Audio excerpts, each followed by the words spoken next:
A pesar de que las subvenciones para el fomento del euskera en 2013 se reducen en una media del 9,4%, los apartados con más presupuesto mantendrán los niveles anteriores.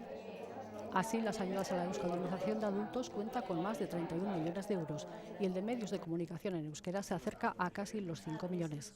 Las subvenciones destinadas a ayuntamientos y organismos supramunicipales se mantienen con 1.385.000 euros y también se mantiene la NITS, o lo que es lo mismo, empresas y entidades privadas con casi 2 millones de euros.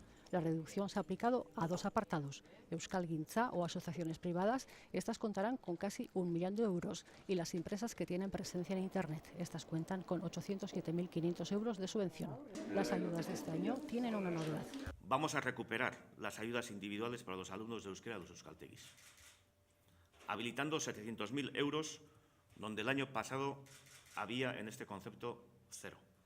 Gracias a esta iniciativa, 4.500 alumnos de euskera se podrán beneficiar de ayudas que van desde los 100 hasta los 500 euros. Para el viceconsejero, todas estas ayudas económicas tienen un mismo fin. Euskararen erabilera areagotzen jarraitzea eta erabilera hori sendotzea. Hori da helburuetan helburu.